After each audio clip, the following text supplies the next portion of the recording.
We're supposed to have our moderator here, but he's caught up. His technology is also trick on him. But he had given us a title, a topic which we are supposed to discuss. And we are discussing two elements in the recent events. One is the elections of Tanzania and the events that happened in Tanzania. Then the other is also the election in New York for the mayoral post, which was won by a Ugandan born, who is their new mayor, a Democrat for that matter. And then the topic wanted us to reflect on our own elections here in Uganda, what to expect, what to suspect, etc., etc. So basically today we are going to be a little bit political, a little bit social, and etc. Normally we here at In Truth and Spirit, we discuss all kinds of topics, whether it is politics, religion, faith, relationships, business, and all the elements that entail those areas.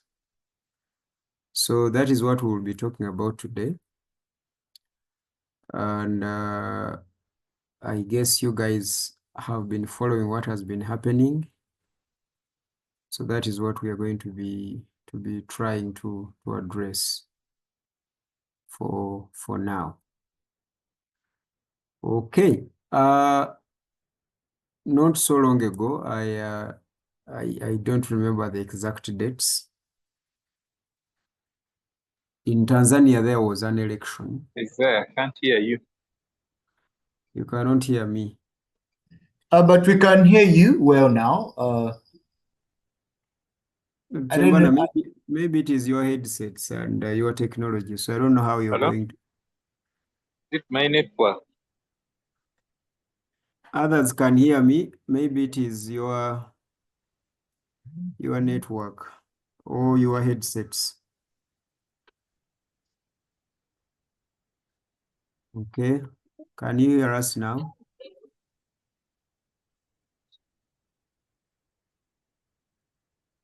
Jersey, can you hear us?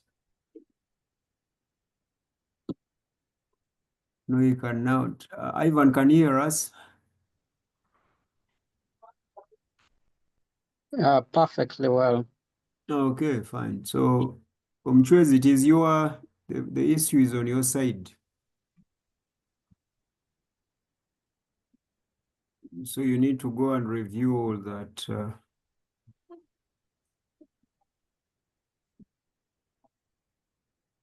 Okay.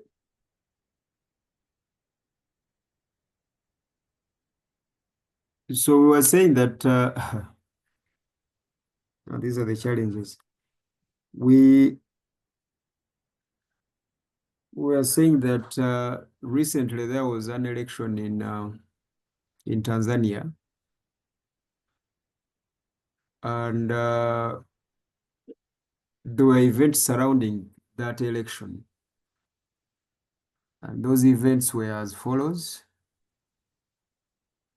One, Tanzania runs a multi-party system. Therefore, different opposing political parties are supposed to participate in the national elections. The longest reigning political party in Tanzania is CCM, Chama cha Mapinduzi. CCM is the longest and reigning political party in Tanzania since independence. It was birthed in the days of one of their significant leaders, Nyerere. Nyerere did not believe in this system of multi-party politics. he insisted that multi-party system is not the way to go, no, at least not for Tanzania. But the Tanzanians insisted, and of course the Western elites that influence African politics, they put so much pressure on Nyerere, cursing him as not being democratic. And Nyerere decided that yes, he's going to allow Tanzania to be a multi-party system. However, he was honest enough. Nyerere was a dictator, and he was a good dictator in a sense that he was not a thief. He did not steal anything from the government, even though he had all the rights to enrich himself. So they decided that his dictatorship was not enough for Tanzania, and they said that democracy was the way to go. So Nyerere told the Tanzanians that I am going to give way for multi-party system to be exercised here in Tanzania.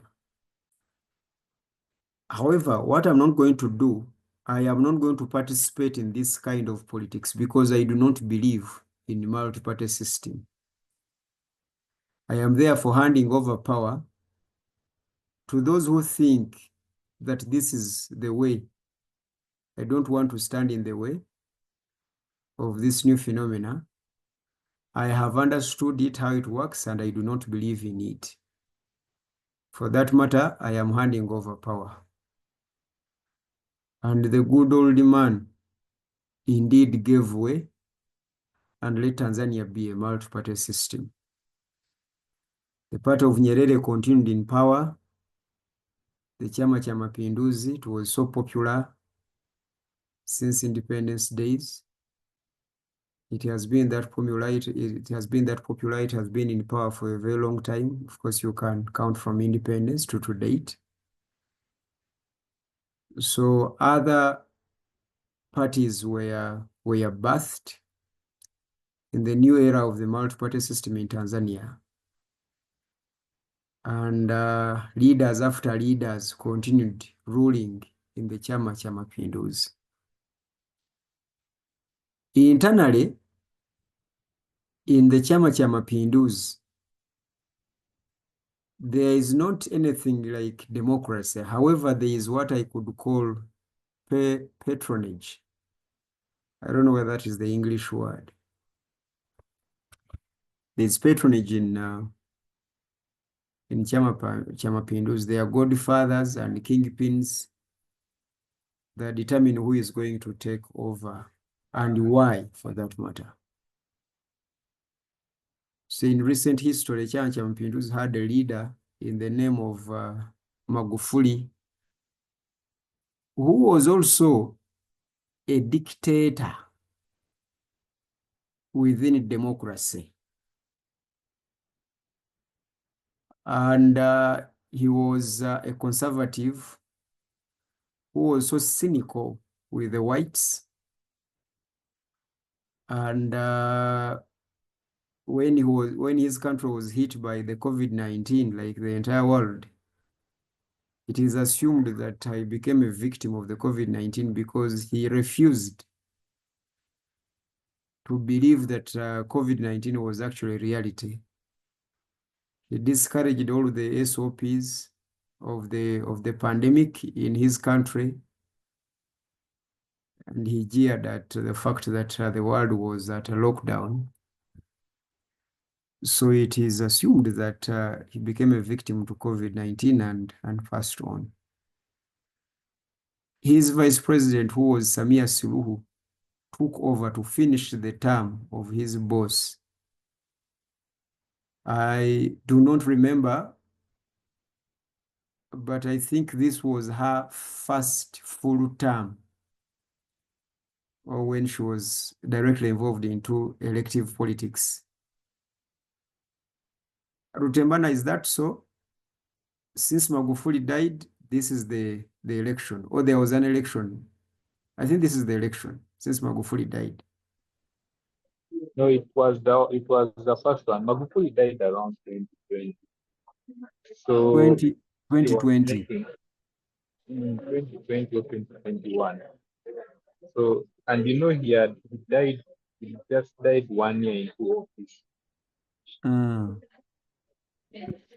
So the lady took over to finish his term, and now this was the first election since Magufuli died, right?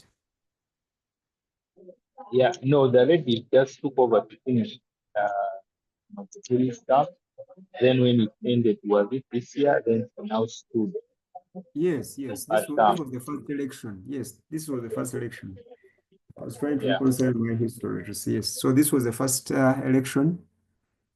So Samia Suluhu decided to stand.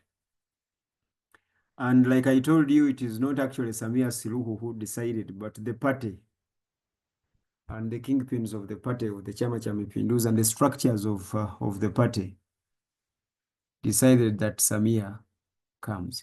But when Samia came, after the death of his boss, she first of all acted democratic, loosened some of the tough laws, the dictatorial laws that his boss had employed, accepted that there was COVID, and then subjected the country to the SOPs. He made Tanzania behave like the rest of the world as far as COVID-19 was concerned, something that his boss did not believe in. By the time of Magufuli, uh, the biggest political leader, opposition leader, was in exile. Samia Suluhu brought him back from the exile. There was some kind of liberty and freedom of exercise of these political parties. Samia Suluhu acted angelic, acted different in those first 2 years of her reign after his boss. In the last year, however, Samia Suluhu switched back to the late Magufuli's policies and ways of behavior. And she became dictatorial.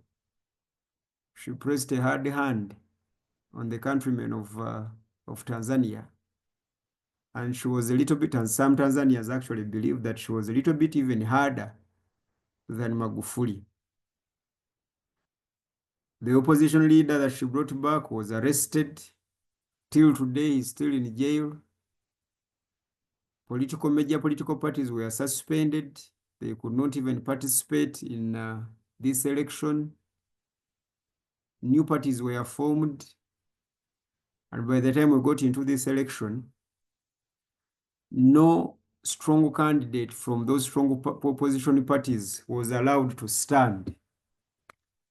Even the last option that the opposition had in a candidate, I think his name is Mpini. I think it is Mpini, if I remember very well.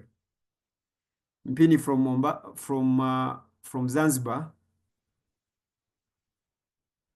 who actually wanted to run, who had influence from Zanzibar and of course the rest of this part of Tanzania or Tanganyika.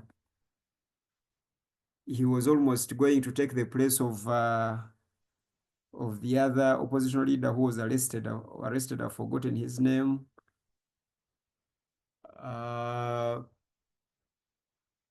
At last, he was also disqualified because it was ruled in court after someone sued him that he did not qualify to take the party card, because for someone to take a party card must at least have spent 7 days in a party. But this brother, after joining, because he had to cross over and pick the card from the party of the arrested guy, this guy had joined in only 2 days. And because of the rush hour, he was given a card to run. And someone went to court and challenged that. And the Electoral Commission, not necessarily that it is called the Electoral Commission there, I've forgotten its name, disqualified the brother. And on the ballot paper, Samia Suluhu stayed. with other 9 candidates who were actually foreign to the nationals. All their names were new. The Tanzanians, if you ask Tanzanians, they boycotted that election, but that is not what the Electoral Commission actually reported. So on the voting day, they decided to demonstrate, especially the young people went on the streets demonstrating and saying that CCM must go. CCM hatutaki, CCM hatutaki, we don't want CCM, we don't want Chama cha Mapinduzi. They demonstrated. There was some fake news around the social media that they had burnt the airport, but that was not true. But what was true is that they invaded the streets, they broke into some businesses, they burnt down some houses of MPs, and the businesses of the son of Samia Suluhu were vandalized. And of course, some officials who were in support of the sitting government, and some artists, musicians were affected because of their support to the sitting government. Just like you see the big chameleons of Uganda running behind President Museveni, so do the diamonds of Tanzania run after the Samia Suluhu and the sitting government, or the sitting party, the Chama cha Mapinduzi. And that's not a surprise because those are the ones that have all the money. So it happened that Samia Suluhu, of course, deployed on the streets and started beating up people, tear gassing them, and they managed to neutralize all of that, regardless of the pressure that even Kenya had put, because many Kenyans were on the border, they wanted to cross into Tanzania, something that Samia Suluhu actually accused of the foreigners and said that Tanzanians are peaceful people, but they have been provoked and incited by those outside Tanzania who do not wish Tanzania the peace that they have. So she argued that Tanzanians were under the influence of Westerners and outsiders. And she was looking at the whites and of course Kenya, as far as East Africa is concerned. Eventually, the Electoral Commission of Tanzania declared Samia Suluhu as the winner of that election. And she got, I think, the biggest percentage in history. I don't know if there's any other person who got a bigger percentage than her, because she got 97. Was it 97? I think. Because her votes in total were over 30 million votes. Something that actually contravenes or contradicts the reality on the ground, that Tanzanians did not participate in that election because they didn't see the reason for voting. But the Electoral Commission declared that Samia Suluhu got over 30 million votes, and that is 97 point something. And then the other candidates on the ballot paper, almost 9 of them shared only 2%. The remaining 2%, that's what they shared. They organized the swearing in, which was not organized in the usual place in the stadium, but it was now organized in somewhere where the military does its drills, somewhere small. Not so many presidents were present, apart from one from Somalia, one from Burundi, and another from Zambia. The rest of the presidents sent only their vice presidents or even their ministers of foreign affairs. So Samia Suluhu was sworn in to take on this term. Basically, that is Tanzania for you. That is what happened. And as we speak today, Samia Suluhu is president-elect of Tanzania. Business has resumed. Majority Tanzanians are not happy, but that will fade and it will continue. So as far as Tanzanians are concerned, until next election. But for now, they have a president who has not actually installed her cabinet the last time I checked. But I think now she has already done that. That is Tanzania for you. As far as the United States is concerned, it has been the Republicans in power and the Democrats have been at work underground. Normally in the United States, state governors and mayors, their term does not look like that in the Washington DC presidential term, because the presidential term is 4 years, but the term of these governors and I think these mayors is normally 2 years. I am not sure about the senators and the other legislators, but for these the term is normally 2 years. So every 2 years there's an election. Now these elections are very, very significant to the presidential elections, because these act like harbingers that are going to signify or symbolize how the national presidential elections will be, because this is where the two parties, and what I mean by the two parties, because the United States is also a multi-party system, but power rotates between only two parties, and that is the Democrats and the Republicans. The Republicans are conservative a little bit, and the Democrats are liberal for that matter. Basically, from a local level, that is the definition of those two parties. So in essence, the United States is almost a two-party state, because if it is not a Democrat, it is a Republican. So these elections at this level of states and cities normally demonstrate who is growing in power and who is weakening.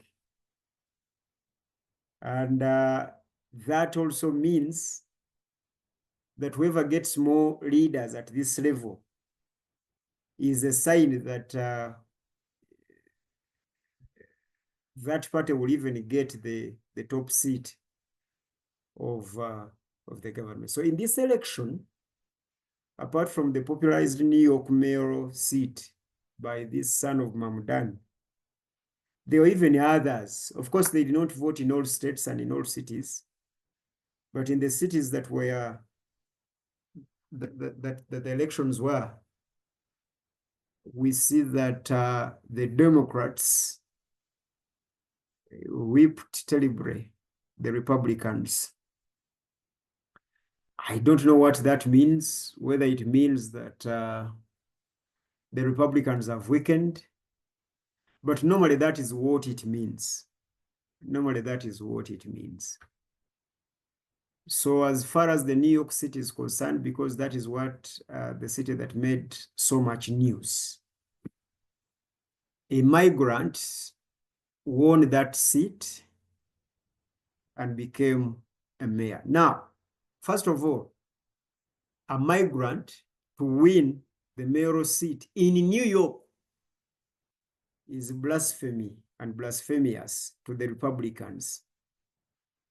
New York is the city of Trump. New York recently was dominated by the Republicans, but for an immigrant to take that seat was a blow. Donald Trump, in fact, during the elections, Donald Trump had even warned that he's going to throw this boy back to Uganda. But the boy that he wanted to throw back to Uganda became the mayor. The other historical record about this boy, apart from him being a migrant, an Indian decent, but whose origin and birth is in Uganda, is that he has registered himself as the youngest mayor that, I mean, since 100 years to take on New York. Now he becomes the mayor of New York in the context of Trump's first term, where he wanted to build a wall and stop all immigrants. He becomes the mayor of New York when the Republicans are planning to throw all the immigrants out.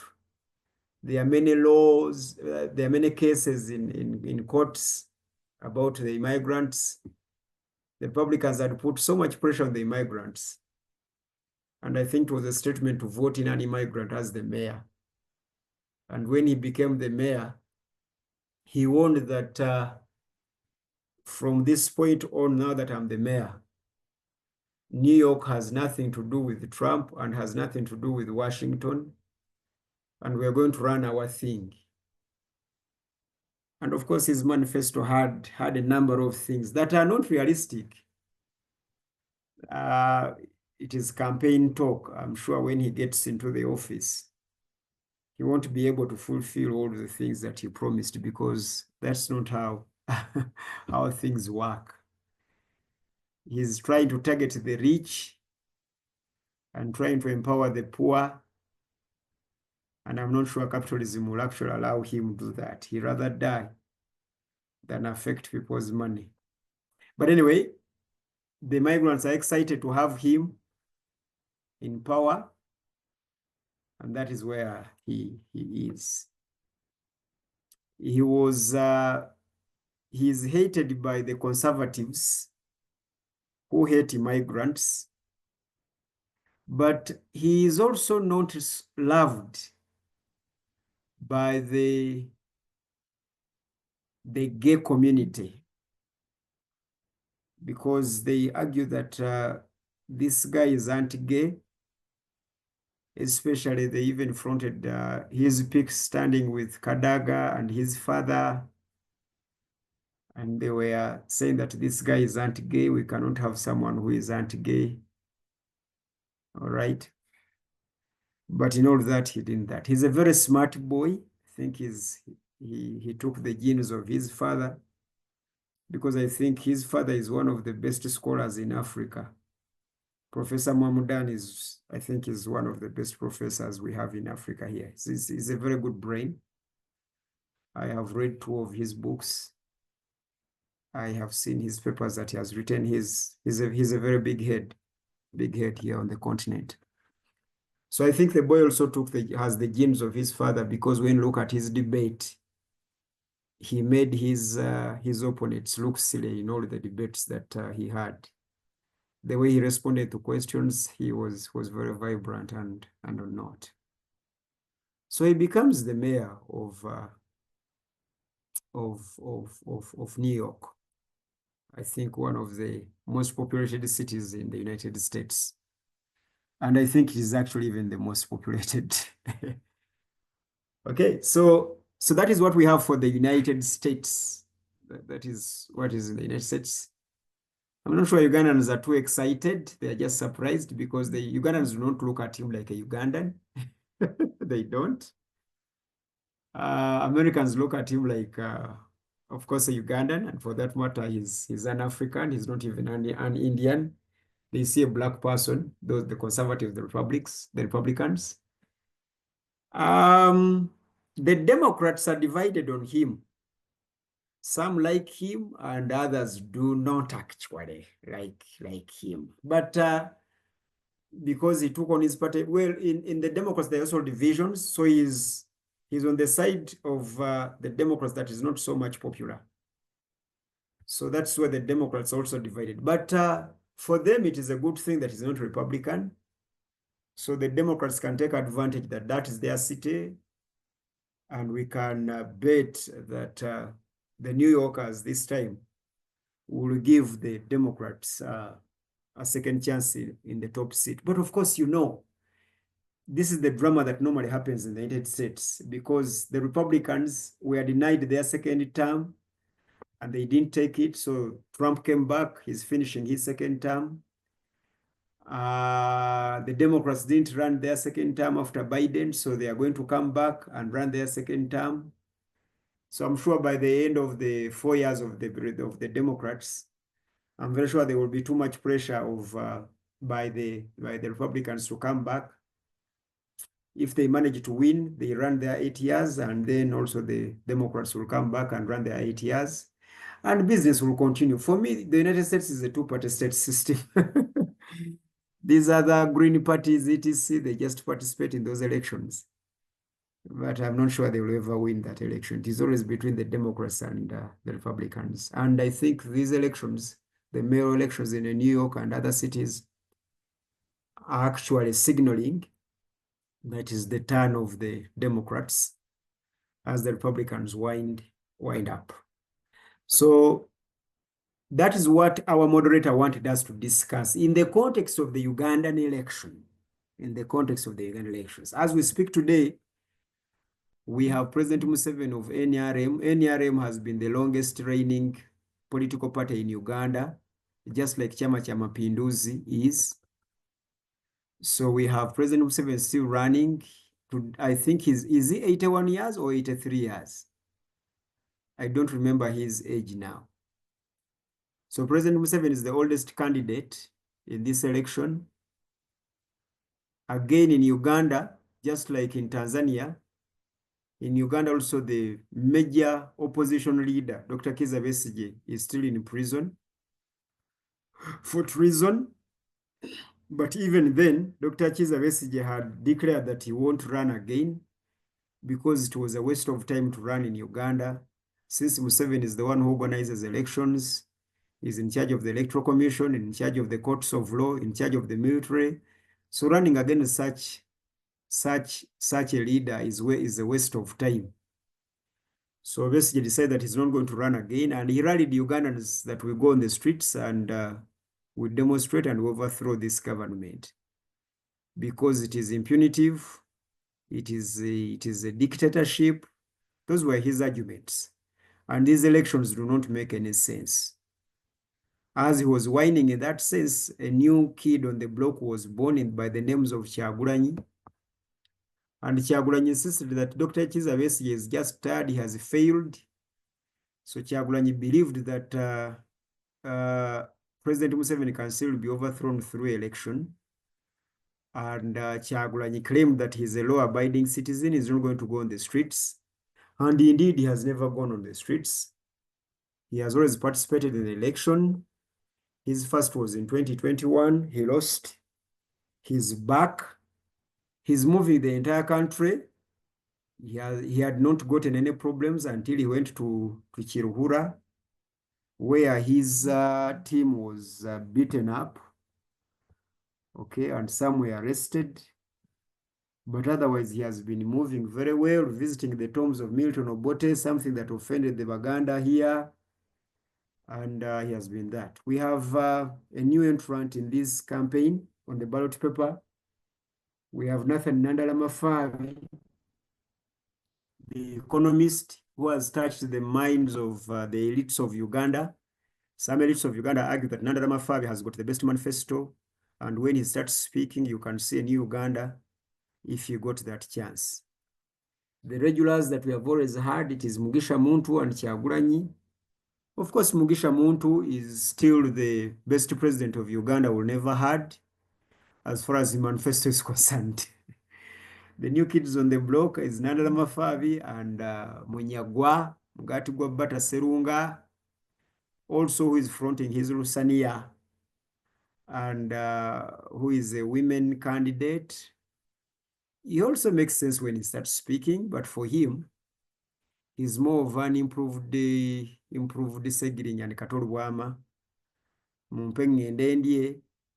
Not that that is what Munyagwa is saying, but Munyagwa is telling Ugandans that politics is about sharing the national cake. So if you give me that office, I will make sure that all Ugandans share on the national cake. In other words, his accusation against the sitting government is that the cake is not fairly distributed to Ugandans. So that is why his sign is his symbol is Rusania, that platter. Then Katumba Oyo was not given a chance to come back, but there were others. I have forgotten even their names. One is Muchibi. I don't know whether one is Muchibi, whatever. I don't remember those. They're not so relevant in this politics. I think those on the ballot paper to make sure that the alphabetical order is in line and favors some candidate over the others as far as the voters are concerned. So Museveni is still running his manifesto. He had already started his campaign in the Operation Wealth Creation. I don't know what, I have forgotten what he had called it. Is it ODM? What is this parish? Oh, PDM, Parish Development Model. He had already started his campaign through that. So he continues doing that. Wherever he goes, he distributes the T-shirts, his campaigns and his rallies. The attendants are always dressed. So the first thing that president does is to give you what to wear. And I think he has solved the problem of nakedness in Uganda because everyone now has a cloth labeled, of course, with his picture and the NRM, whatever, etc. So the moderator wanted us to look at all those things in the context of our campaign. And he also wanted us to ask ourselves, can what happened in Tanzania happen in Uganda? Because Kyagulanyi is running a campaign of protest vote. He's saying that protest vote for him means three things. Vote, number one. Cast your vote, number one. Number two, guard it, number two. And do not leave the electoral the polling station after voting. I don't know whether that is how it goes. Kalonde, kakume, I don't know. Something like that. So that is the protest vote. Then he has also run the campaign of create gangs, mukole gali, create gangs. So I don't know whether his plan is that all polling stations will have all voters of NUP present and not leaving until they declare their president as the winner in that polling station nationwide. So I don't know whether that is the plan. I don't know whether he plans also to have all his followers and supporters flock those polling stations and not leave until he's declared as the winner. I don't know whether that is the plan. So basically that is it. As usual, police is trailing all the candidates. And recently, Kyagulanyi had to face off another police officer by the names of Muchibi. President Museveni has not had challenges with the police. Muntu has not. Nandala Mafabi has not. Actually, Nandala Mafabi is not complaining about the police, but he's complaining against Kyagulanyi's team, that those are the ones that actually disorganizing his campaigns. I haven't had Munyago also complain. I think things are all right. So the campaigns this time round are a little bit boring and just on TV and on phone. They are, maybe it is because we are in Wakiso and Kampala, we haven't felt it and the candidates are still up country. Maybe when they come closer, like they are going out to come, maybe we, the people in Kampala, will start feeling the pressure. But I don't think also those people in up country and other districts have felt these elections. It is assumed that it's going to be a landslide for President Museveni this time round, given the nature of these elections and what has happened to the leading opposition party, because it has been damaged so much in this Kampala trench saga. The leaders that have left the NUP party, like the Mpuga and whatever, have actually tainted and affected the NUP political party. But nevertheless, NUP is still strong. And whether it has been weakened, that will be proved by how many MPs now it will bring into the parliament in the next election. Now that it has been divided, given its card distribution and flag bearers, candidates and choosing. We will see about that. So that is what the moderator wanted us to discuss, from Tanzania to the US back to Uganda. And that is where we are. I don't know whether I've covered all the thoughts that the moderator wanted to cover. But for now, we can continue from this point. If you have anything to say about what you see, if you have any question, I think this is your opportunity to share those thoughts. Ariong, you're welcome. Can you talk? Precious, you're welcome. Taiwan, I've heard from you. Jessica can't see me. We are today discussing politics. That's what we are doing, my dear sister. If you like it and if you can afford, please stay with us. And of course, our moderator, Professor Serwide, is here. Any comment?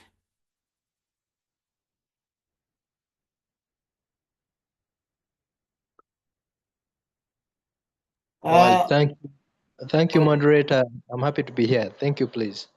Okay, you're welcome. Good. Dr. Mukwan would like to submit.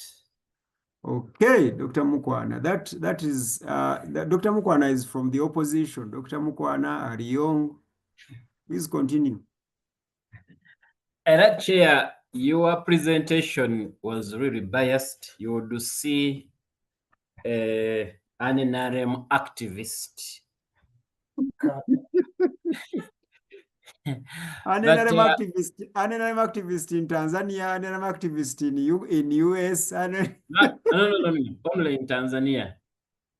And I think that's where NRM was most scared, that if the demonstration would yield results, then probably, just probably, some people would borrow a leaf.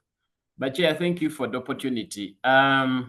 I've been to Tanzania when Al Hassan Mwinyi is the president, and when Benjamin Mkapa is the president, and when Jakaya Mrisho Kikwete is the president, when John Pombe Joseph Magufuli is the president, and when Samia Suluhu Hassan is the president. Okay. So I have been Tanzania in those eras, and I must say I felt so bad that Tanzanians had so soon forgotten where Tanzania has come from. First of all, Chair, I want to submit that Pombe Magufuli's 5.5 years reign produced results that surpasses all, including Mwalimu Julius Nyerere. Mwalimu Julius Nyerere ruled Tanzania for 24 years, Hassan 10, Mwinyi 10, Benjamin 10, Jakaya 10. So 30 plus 24, that is 54 years. What Magufuli did outdid the others by a great percentage. First of all, Chair, I want to submit that I've been in Tanzania up to around 2008, when people in northern part of Tanzania, that's Kagera region, Bukoba, Mureba, Biharamulo, Chato, would go to Dar es Salaam through Uganda and Kenya. Yes, the road, it was impossible to use that middle road. They call it middle road, barabara ya katikati. You could not go through Nzega, Singida, Dodoma, Morogoro to Dar es Salaam. So they had to go through the pains of going through Mutukula, get to Kampala jam, get to Nairobi jam, then Namanga, and again travel 900 kilometers from Namanga to Dar es Salaam. 900. 900. That's just from Namanga. So it will take them 3 days. But Jakaya Kikwete started something that Magufuli really completed, but it really started mainly from Benjamin Mkapa. And now Tanzania does not need to go through any country. Even people of Mwanza and Musoma will not go to Arusha until they go through Kisumu, Sirari border, Kisumu, then Nairobi, Tentan, Namanga. It was hectic. I was in Dar es Salaam during Mauricio Kikwete's time, of course, and the others, when the jam in Dar es Salaam starts from Chalinze, 70 plus kilometers. That man, Pombe Magufuli, worked on the road network and created four roads, four roads each side within Dar es Salaam, and brought means of transport I've not seen anywhere in the world. They call it Mwendo Kasi. The vehicles that would take the workers within minutes. And they had to travel on special roads. Nobody else used those roads. So if you wanted to go by private, then you use the other roads. So that was really beautiful. But during the demonstration, I saw demonstrators destroy Mwendo Kasi stations. And I was like, people don't know that Samia Suluhu does not lose a penny rather, in reconstructing those roads or property they have destroyed. Instead, it is they themselves. And if it's not, if the property destroyed is not reconstructed, then it's them to suffer back into the jam. And Chair, I've been using this message in my last lectures to tell the learners that the cost of demonstration outweighs the cost of endurance. I would rather have President Museveni rule this country to death than to attempt to force him. It is just easy to speak, but the cost of trying to force President Museveni out of the seat, nobody can bear. One, destruction of property, which might take so many years to rebuild. Two, lives. Lives will be lost. I don't know, why would one person's life be equivalent to thousands of people's lives? Just because somebody wants to change government, you cause thousands of citizens to die. Because one thing I know is that our president does not lose anything at this point. One, he's not willing to step down. Come rain, come sunshine. Even when Ugandans give Kyagulanyi or else 98% of the votes, Electoral Commission is going to declare him. Because for me, I believe he does not have anything to lose. He is not afraid of death at this point. So whatever means he will try to hang on power, a means of a desperate mother. So learning from Tanzania, because I have a family in Tanzania, by the way, I have my in-laws in Tanzania. I have those adopted me in Tanzania who I've been sharing with them, and they have told us that what people don't know is that during the shutdown of internet, the soldiers really ran rampage. They shot people, and some of them being buried in mass graves. And some thinks that is a better measure. Chair, I want to submit the last thing. This now, Suruhu is not responsible for the death of those people. In fact, Suruhu is not also responsible for staying in power. It is the army. No, that man is not a soldier. He has no power. He cannot command. That's why the generals wanted to show her that they are more powerful by making her swear in their barracks. To show her that they're the ones that can protect her, to show that they're the ones that can do anything. In fact, I was told that it is a soldier who sparked off this demonstration, not even people.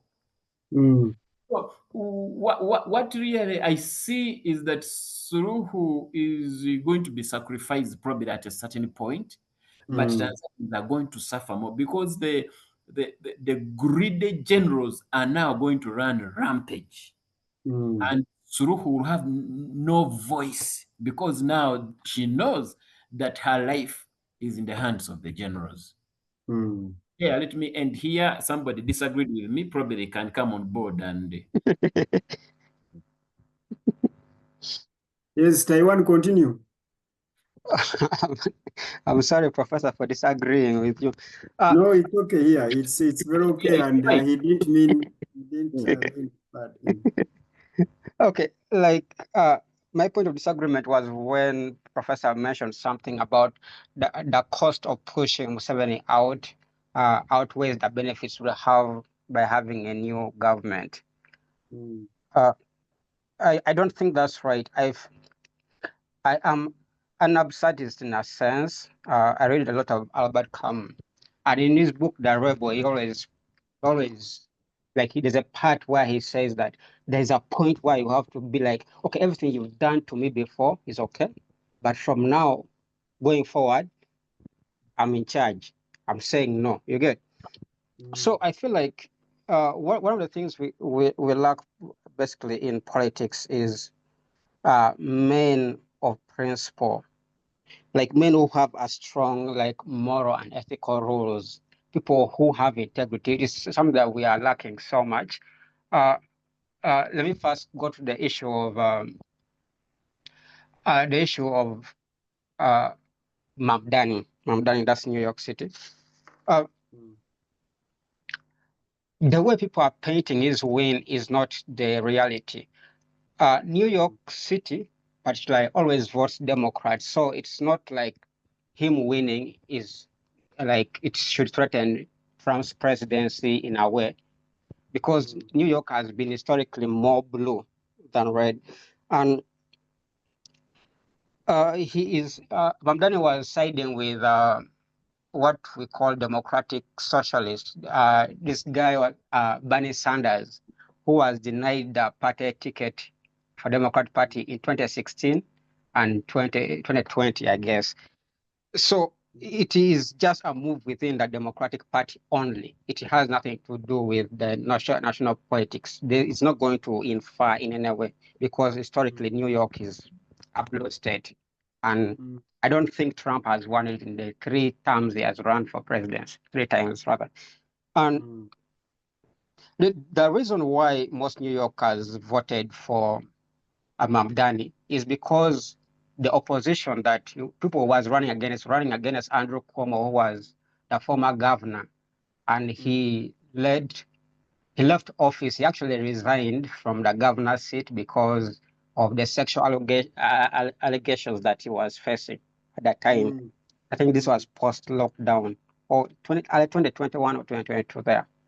That's when he resigned because of the allegations. So he was running against somebody who is proven to not be a moral person. So it was also a question of morality at this in the New York City. Then also there's also those scenarios where we talk about him being Muslim and they talk about conspiracy towards the 9/11, all that kind of stuff. It has been proven that it is an inside job. Okay, a big majority believe that it's still an inside job. It wasn't done by the Muslims. But coming back to Uganda's case, Prince Mutabazi was right. Museveni is going to win by a landslide because opposition, if you look at the people who are running, they don't have the resources. And the way the politics of Uganda usually works is we are very desperate people. The majority of Ugandans are poor. And when NRM pours money into the elections, every time they'll win. It is like that magic card.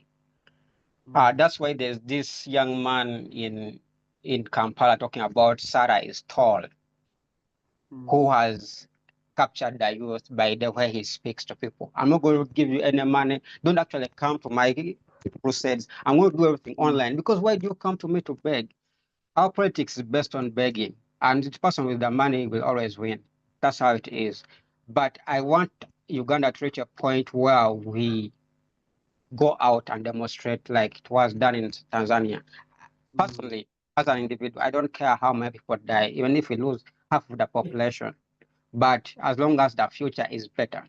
Because if we wait out Museveni, the next person is going to be like him. Because we are teaching them that this is how you treat Ugandans. We're telling them how to treat us. So me, I feel like we have to reach a point where we can say no. We need people of integrity to take over the country. At any cost we shall pay, in blood, in sweat, in tears. And what is the cost of that point? Because that is what doctor was actually trying to share with us. And you argue that that cost is not as big as the cost of letting the status quo continue. Because Dr. Mkwana says that the letting the status quo continue is cheaper than saying no in the Tanzanian way or in the Libya way or in elsewhere where it has happened.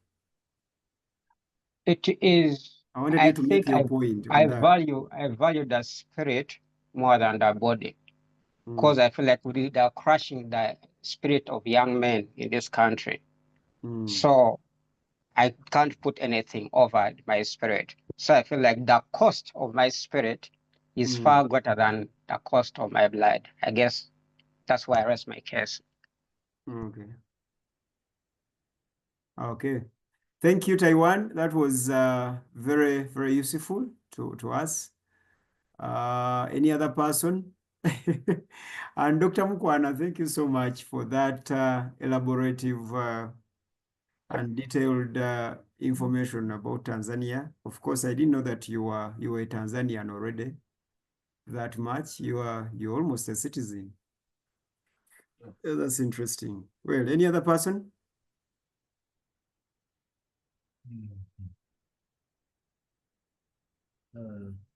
Hello. I think Mm. one of the narratives that feeds into Mamdan's story is can be likened to what happens in one of the stories, especially that of Mr. Museveni. I think it's high time we understood that we are world citizens, not local, politically enshrined citizens or politically shackled citizens of localities.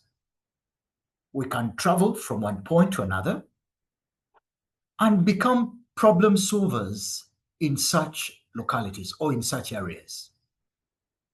Mr. Museveni has been, it's no longer not secret that he's been accused of being non-Ugandan in various ways and in many manners. And he has over and again argued that that is insignificant and inconsequential. that is in sync. It is in sync with what is happening with our brother Mamdani in New York. It is in sync with what happened to Barack Obama. It is in sync with what happened long time ago in history, in the times of the Josephs and the Josephs of Egypt during that time, and the Daniels of Babylon during that time. So I think it also cements the fact or cements the truth that we have always preached and we have always learned at In Truth and in Spirit Well of Worship Fellowship, that God created human beings. He did not create borders. He did not create languages. He only created people who can talk. And we invented languages. So Uganda, Africa, Europe, United States are artificial creations, not creations of God. And we are citizens of the whole world. Wherever we go and we become problem solvers with our fellow beings or with our fellow humans, when we become solutions, then I think we should be let alone to handle and to lead. That's what I think. That's what I can see. That we can, as long as we exist in that environment, we study that environment, we define the problem correctly, and we devise means of overcoming or of solving that problem. I think that is what matters.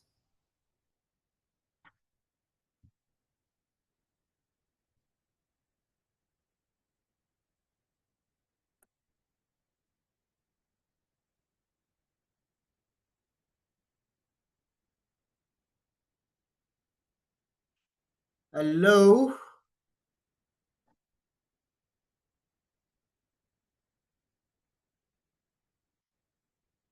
Okay. Can anyone hear me?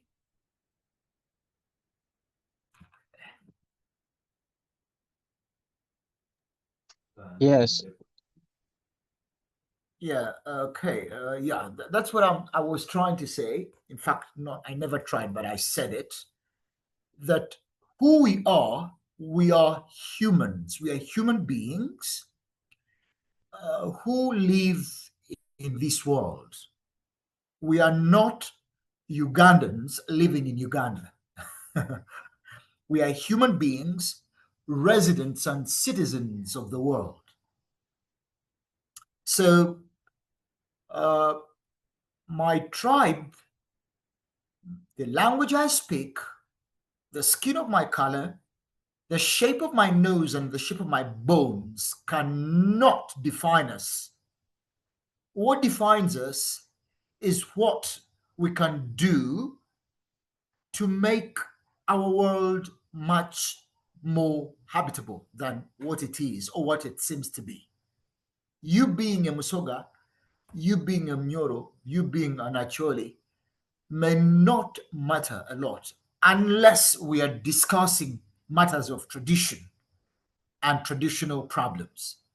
Probably that's when tribe, maybe and languages, maybe and skin color might matter. But I doubt whether there is anything that matters like skin color. That's what I think. And that's what I learned from Mamdani's success or Mamdani's position. Professor Serubide, don't you think it is unfair for a Mabudan's son to become a mayor in the New York? Would you appreciate Mabudan's sons become the Kabaka of Buganda in the context of we are human beings? If if he has a solution to offer, and we have fallen short of such solutions, yes, let him come and lead in that line. That's what I think. Because I really appreciate the reality that you are sharing, but let's go back to the practical reality, because the reality that you are sharing is a universal one, is the real of reals. But let's try and be practical. Don't you think politics is a traditional affair? And where we must have solutions that are customized to the tradition and what is happening on the ground. traditions get invented depending on how those who invent them have understood and interpreted the circumstances and situations in which they live. Now, until that changes, traditions remain relevant. But when we have AI problems that need AI solutions, and I'm using AI just as a symbol, not as a literal item, then we need to be flexible, we need to be versatile and allow those who can solve what we are facing, and we give them a lead. So Yeah, there is a there is a young man who from whom we can emulate. At the age of 33, he came and revolutionized what had stayed for not for centuries, but for millennia, for over 4 millennia. Okay, that what was the norm is to stone a woman caught in adultery. What was the norm was to stone somebody who has worked or done anything on the Sabbath day. This 30-year-old young man came and said, look here, look here. The Sabbath day was created to serve the needs of humans, but not humans to serve the needs and the desires of the Sabbath day. Humans and their needs are much worthier than the traditions we sacrifice them to keep. So when that happens, we need to give the Musevenis of this world, the Chagulanis of this world, the Maos of this world, if they have proven themselves worthy to lead, why not? We give them a chance. So, Professor, before I let you go, replacing the Sabbath with politics. So, was the politics made for man, or man was made for politics? Politics was made for man. What is happening? What is happening? Sorry? What is happening today in the world? Thank you, Priest. What's happening is that politics is rather man is now being turned into a slave to politics. What is the solution to that? Oh God, oh God! Allow me think, Priest. Allow me think. Thank you very much. Precious. Well. I think the professor has really, given serious details, and I do agree with him. I think we need to see things in a world view other than seeing them in a country view.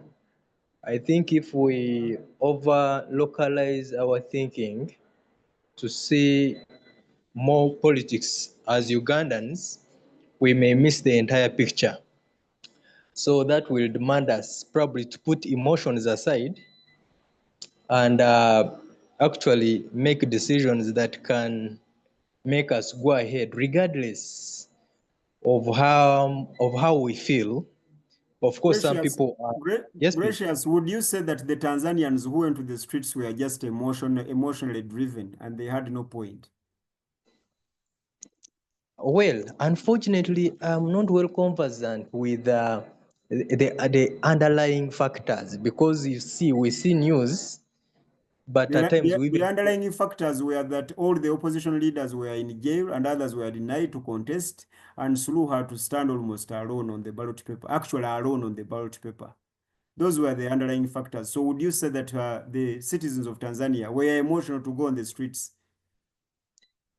No, that is now a different picture. I think So I think Ugandans, I think we are still a bit lucky. how lucky are Because we? Because Chama Cha Mapinduzi has overstayed in power and NRM has overstayed in power. You have a president, a candidate running for presidency who is 83 years old. Is that being lucky? compared, because because we have bad, worse, and worst. So surely, I think for Samia, it was I should say it was quite too much. Though I didn't get the details, but compared to the country we are in here, Uganda, I think there is still some little breathing space. If we put the anger aside, I think there is some little space to actually sacrifice some of the emotions, and then we dig deep, think for the best. We may even decide to lose some years, knowing that yes, we are into this misery, but then how are we getting out of the box? I think we've got to be careful on how to get out of the box, because I don't think wars really would be a solution. As someone was talking about, yes, it is true. We've seen countries going to wars and they've never recovered for years. And we don't know even whether they will actually ever recover. So I wouldn't wish to, I don't think force would be very necessary here, because it is many people are weak, and the few who are strong enough to cause the worst impact. I would wish to submit. I'm not really good at politics, but I'm Thank you. simply giving a small Thank view. you. Thank you. Thank you. You don't have to be good at politics. You just have to know that every human being is a politician just because he's affected by politics. Yes, yes, no one is good here at politics. We are all observants, and we give our thoughts. So we really appreciate. So you agree Thank you. with Dr. Mukwana that the cost of destabilizing your nation to effect change in leadership and in power is higher than letting the status quo continue until God decides. Yeah, Taiwan, because on the other hand, thinks that it is always the spirit that is dying, and insists that the cost of actually destabilizing your country to make sure there is change is always better. Because you see, Dr. Mukwana and Gracious, you people who think that the cost is higher, do not believe in surgery. You believe in treating using injection and tablets. Dr. Mukwana, is the cost of surgery so high than the tumor, than letting the tumor be and heal itself? Yes, of course, that is obvious. Surgery is more costly, but also risky. When a tumor is detected early enough, yes, good. it can be treated without surgery. And I think that is my message. Once we discover early enough that a certain gentleman known as YKM70 Habura is drunk with power, and without power there is no life, then we start treating it instead of thinking we can go into surgery to remove that tumor, because there is a risk of losing life. Yeah. Thank you, Doc. Another another line of thought that I can raise in this matter is how should we call it? Legitimization of systems. The legitimation or legitimization of systems. I am still wondering whether it is by the power of Suhulu that she was sworn into power. I would like to claim. But Dr. Mukwana responded to that. Were you listening to him? He said that she's not in charge, the military is in power. So it was not by her power. Yeah. All right. I missed that. But I want also to scrutinize the concept of military. You would clearly see that the spirit of Mwalimu Julius Nyerere is still at work. So, whereas some of our Ugandan citizens are hyper about removing the dictator, it is also true that removed or not, but of course, he will go to rest. He will go to rest because he's human. Man, he will retire in any way. But just in case that he retires, don't we envisage a century, a full century, where we shall be, his spirit will be at work in the frameworks and in the system of politics of Uganda? Because this is what I see. And when we say it is the military in power, who exactly is the military? That's, I think that's it's high time we ask that. When we say it is the military in charge, is the military a group, a team, or an individual? It is an ideology. Ah, okay. Hmm. All It's an right. ideology, and that ideology that birth is an institution. So the military is an institution Okay. and a legitimate institution. Okay. Yes. Okay. A legitimate or a legal one? Legitimate. Because Sure. those are just sentiment. Those are just semantics, Professor Serubide. Because I know where you're coming from. You're a realist, so that's why you try to drag us deep into those terms. Legitimate or legal? In politics, what is legitimate is legal. Or what is legal is legitimate, Again, like I said, semantics. because the constitution is legal in making presidential limits limitless in Uganda. Exactly. Okay, but it has never been legitimate. It was only legalized, at It least by is popular, but at least by popular choosing. It is illegitimate. But no, of course, the law by does not concern itself with the numbers. It concerns itself with what has been stated and evidenced. so Because we when you only say popularized, popularized, are you talking about numbers or you're talking what is liked what and is what is like, not liked? The law what does is not have to be liked.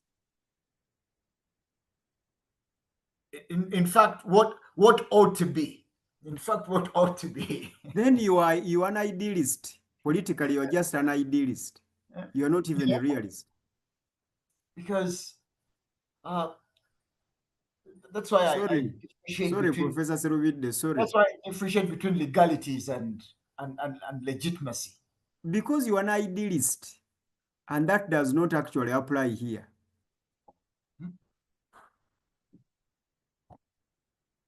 You know. So, sorry, hello? So we wonder, did we have an election, by the way, in Tanzania?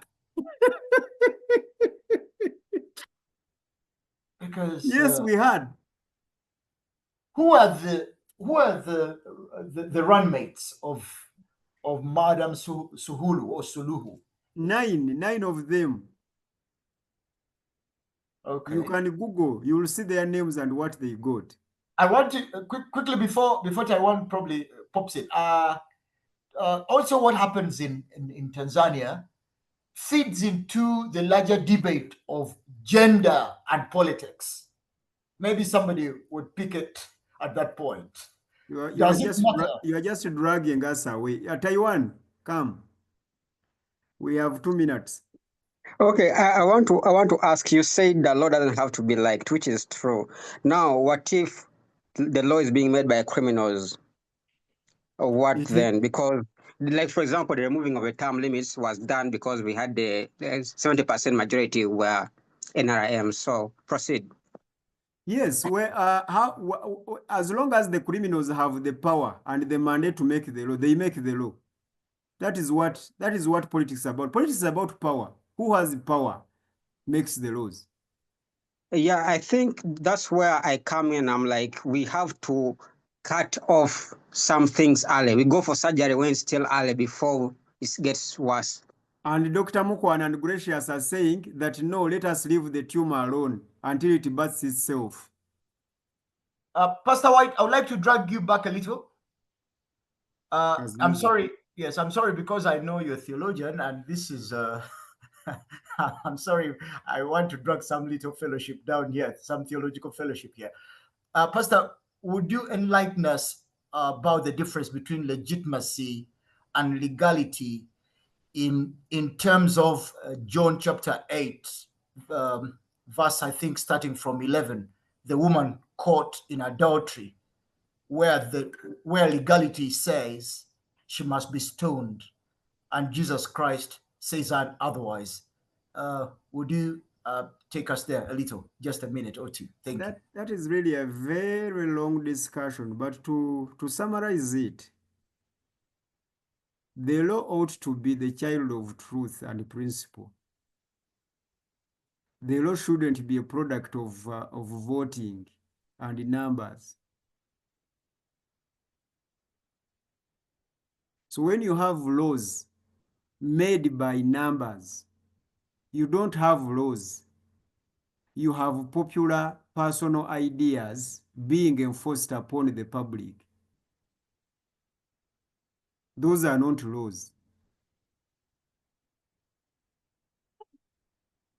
And even the lawyers have something they call rule of law and rule by law.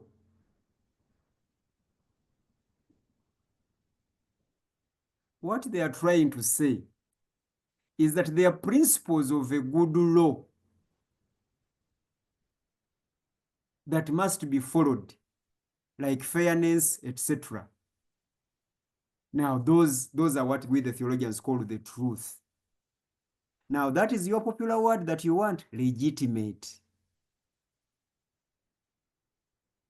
That is the whole thing. Now, the law said that in your Bible, because you have been always trying to drag us back to your Bible, even though we are discussing politics, you are afraid not to talk about God because he might strike you with thunder. Well, the law said that thou shalt not commit adultery. Then a leader who wanted to make sure that his audience and his constituents obeys God wrote like 100 laws of enforcement around that law of thou shalt not commit adultery. And the preamble of those laws was stating, I know the hardness of your neck. That is what Moses opened up with. And those became the most popular laws and the enforced laws. And the Israelites lost attention to even the major law and what the law was saying. Thou shalt not kill. Thou shalt not kill is not about killing.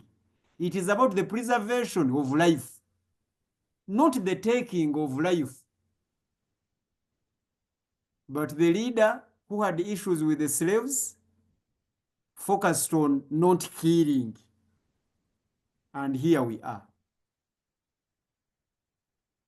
So, Professor Selvide, in a foreign world, we must look for solutions that operate in the context of our foreignness. So I am asking you, was politics made for man or man is made for politics?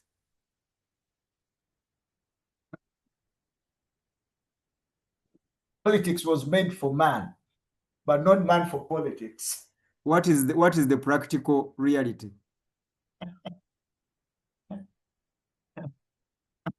Man is made for politics. What is the solution? Have a nice day.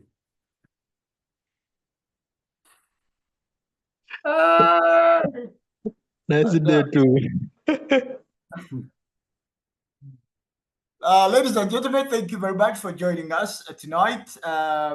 That has been the day, and we invite you once again back on Monday, where we shall be also meeting for yet another fellowship. You can also meet us physically every Saturday at 9 a.m. from 9 a.m. to 1 p.m. at Twed Towers Inspire Cafe, Kampala, Uganda, if you are in Uganda. If not, we're always available on our platforms, both on YouTube, on Zoom, and on Facebook. May God bless, keep and protect you until we meet again. Good night.